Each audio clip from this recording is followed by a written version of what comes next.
everybody that say I don't ever drive no more, you heard? I'm riding around in gaming. I'm riding around in gaming. In mine, I spin. I'm riding around in gaming. I'm riding around in gaming. I'm riding around in gaming. In mine, I spin. YouTube!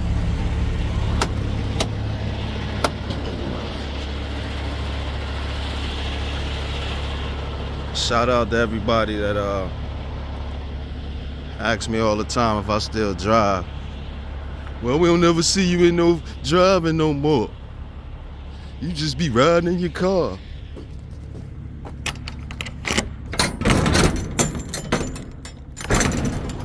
I still drive, man. I still work. Shout out to them 6 pallets.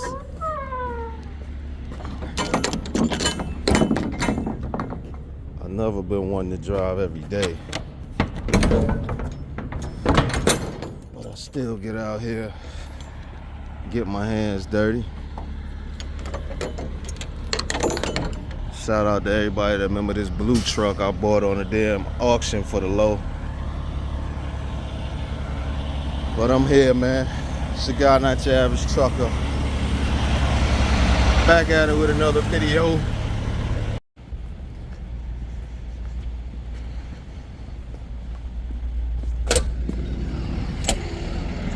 Shout out to the box truck mafia, man. Box truck dudes. I get a message from a box truck dude. Message from a box truck dude pretty much every day. I don't know why box truck dudes think I got something on against them or something. I don't give a shit about a box truck, dog. Do your thing. Make your money. Worried about me for?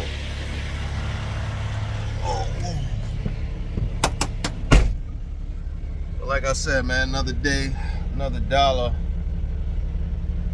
People say I need to post more videos, man. Like I told y'all before, like, you know, I ain't really got much to say nowadays, you know. I done told y'all pretty much how I feel about everything, and instead of making redundant videos about topics that I figure I just, you know, chill out, yeah. Get back into this dock over here. Like I said, shout out to the box truck mafia. Dudes bragging to me about making $1 million in a box truck. Like, do your thing, dog. Like, I mean, I'm still yet to figure out what the hell I've ever said about negative about a box truck. Nothing. All it is when people ask me about box trucks, my opinion, I don't have one. You understand? Like, when I started my business, all we ever had in mind was CDLA work. That's it. CDLA work. I never considered a box truck. None of that. So I don't have no negative thoughts. I just want the lane I want. You know what I mean? But that's neither here nor there. Oh shit.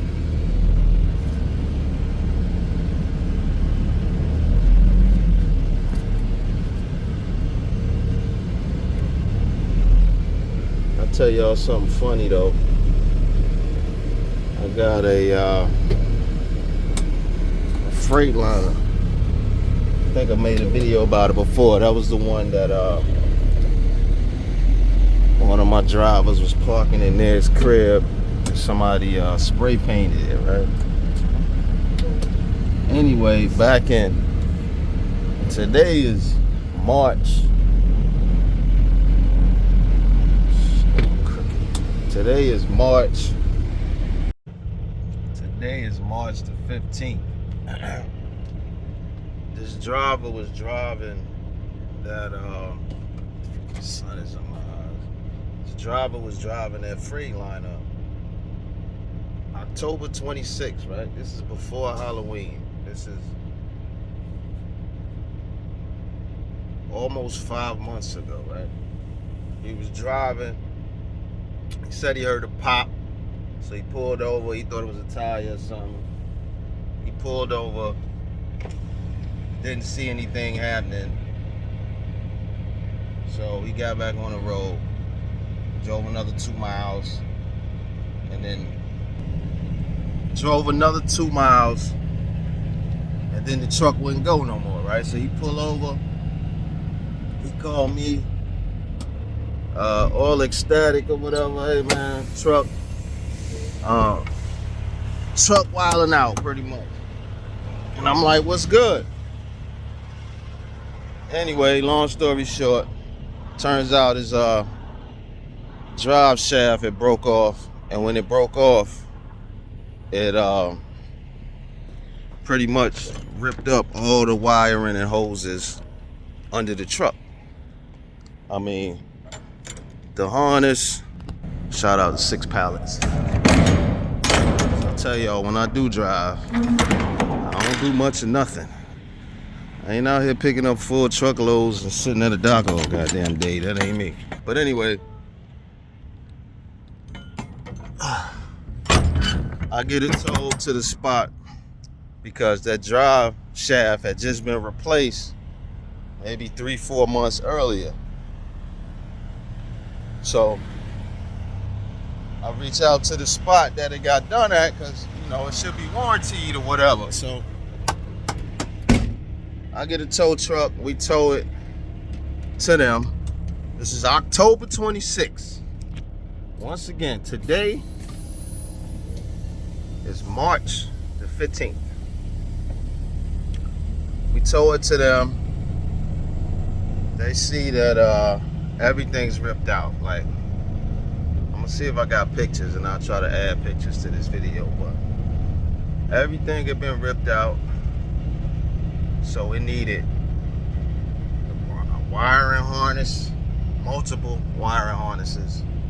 The fuel lines have been ripped out because it was leaking fuel all over the road.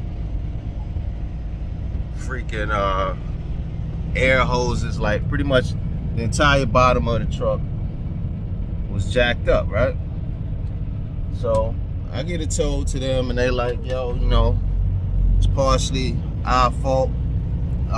So what we can do is, there's gonna be a lot of labor involved. So we're gonna replace your drive shaft and your rear end, and you just pay for the parts, you know, the wire harnesses and all that. Pretty much the labor's free. That was what they offered because, you know, it's gonna be intensive. And you know, they're a small little mom and pop shop, they ain't a dealer, so I'm like, alright, you know, we'll see what's happening. So they sent me an estimate back in November or whatever. You know, it was about $8,000 worth of parts, something like that, right? So I'm like, you know, whatever, get the shit done, and we talk about it once you finish.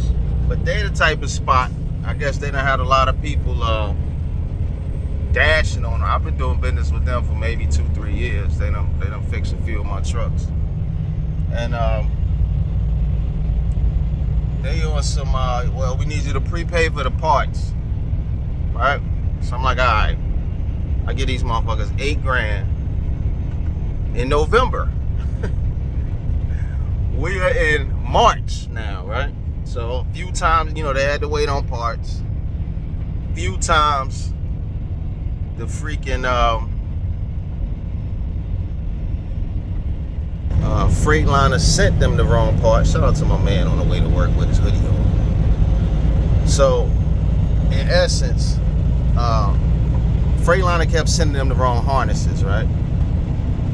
Harness supposed to be color coded. They kept sending them all white harnesses with all the wires looking the same. So they absolutely didn't know where they had to go. So they had to wait for a freaking Freightliner engineer to show up so that they get the right freaking harness, right? So boom, lost a month right there dealing with the harness. Finally get the right harness. They hook all that shit up. They put a new rear end, new freaking drive shaft. And then they notice, because everything was completely ripped off. Then they notice that there's 5 airlines that they don't know where they go, right? And they, bigger airlines, so obviously they're important. So they can't tell where it goes from the compressor to the air tanks. And then it's an automatic, so they can't tell where it goes from the air tanks to the transmission. And so we had a standstill. They reached out to Freightliner for the schematics of the truck. Freightliner sent them the wrong schematics 3 times. Right? Then they asked me if I had a sister to the truck. Turns out I got 4 Freightliner day cab automatics. 2 of them are the same year as that truck, because I think that truck is a 2014, it's pretty old. And then the rest of them was newer. None of them are the same. Some of them got 2 air tanks under the battery box, which is under the driver's seat. Some of them got the air tanks under the catwalk. Some of them got the air tanks right near the first axle on the rear. So none of them are the same, so they can't, according to them at least, tell where the airlines go by looking at the Freightliners that are currently owned. So we at a standstill. It is March, right? And we are waiting for schematics or some way for them to tell where these 5 air hoses go. Because according to them, if they hook them air hoses up in the wrong place, we can have some problems. So I'm in a situation now where I done reached out to Freightliner, can't get nothing happen. I'm also in a situation where every time I'm in the street, whether I'm working in a truck or I'm in a car, if I see somebody with a day cab similar to mine, I run up on them. Not crazy it is for somebody to come knock on your window, dog, like, hey man, is this an automatic? You be like, yeah, or no, or whatever. You mind if I take a look at what you got going on? And so that's what the hell I've been doing for the past 2 months, right? And so I even had somebody, dude I'm cool with from Freightliner, go up to these people's shop, because I'm like, I hate to tow this shit to Freightliner, and Freightliner had the same problem. And turns out that's what the Freightliner guys like. He like, man, without the schematics, I have no idea where it's going either. So I got a truck that only got, like I say, it's a 2014 day cab that I had a couple years. But when I bought it, it only had 46,000 miles on it. And as of right now, I think I may have 200,000 miles. So I got a nice running truck with a motor that got 200 and some thousand miles on it. Decent transmission, decent everything. All we need is freaking to figure out where these 5 airlines go. And this shit is bugging me out. That is absolutely nothing I can do. It's 2023. With all this technology out here, can't nobody figure out where these freaking airlines go. And I ain't a mechanic. He had the truck up in the air so that I could see what he talking about, but he might as well be talking Korean to me, man, like that, you know what I mean? And it's freaking annoying as hell. Then to make shit even funnier, this truck that I'm in now been sitting for a few weeks, which was what made me jump in it. And I turned the joint on, and what I got today, I get to drive and I got me an engine light. So it's like, come on, dog, like, I'm annoyed with trucks, man, and I'm definitely annoyed post-pandemic, because I done said it in a bunch of videos. The world has changed, man. Especially these shops. Everybody done raised their rates, and then all of these people got, especially dealers or whatever, got less competent people working. They got younger dudes. I got dudes working on my truck. My daughter's 24. Dudes working on my truck, that's my daughter age, which means they don't know shit. You understand? Pretty much they just do whatever the hell the computer tell them to do. And if it ain't an obvious part swap or some shit, they don't know nothing. They ain't like the old school guys who had experience and they done seen certain things before. So without even hooking up to a computer, just based off the description you giving them, they can pretty much tell you what's going on with a truck. Nah, not this new breed of mechanic. This new breed of mechanic is just guessing, and it's annoying as hell, man. You know what I mean? And for everybody out there, message me all the time, is this a good time to get into trucking? It all depends on you, man. I ain't never gonna be the guy to tell you not to do it, but I am gonna be the guy to tell you to be wary about pitfalls, you understand? Repairs is the #1 pitfall out here. Second of all, you're gonna be dealing with brokers, and you got, you know, the game ain't, you know, the game is jacked up for a lot of people out here. If you ain't got no customers, or you ain't got brokers that you've been working with for a while, if you just spot marketing it up, yeah, you might jump out here, catch a L, especially if you got shallow pockets. You understand? But you don't want to be that guy with a truck note, trailer note, high ass insurance, so you just got to book whatever just because you need some revenue. But it's your guy, not your average trucker. Another video about nothing. And if any of you all out here got a freaking Freightliner Cascadia day cab automatic between 2012 to like 2016, hit me up, dog. It's maybe one of y'all, maybe the reach will be big enough that one of y'all can help me finally get my truck back on the damn road. But it's your guy, not your average trucker. Shout out to that billboard. It's colorful as hell. Triangle, hexagon, whatever the fuck that means. It's your guy, not your average trucker. Back at it with another video.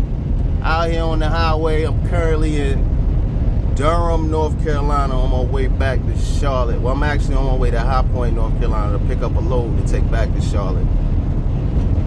Y'all be easy. Stay safe. Keep the wheels turning. You heard?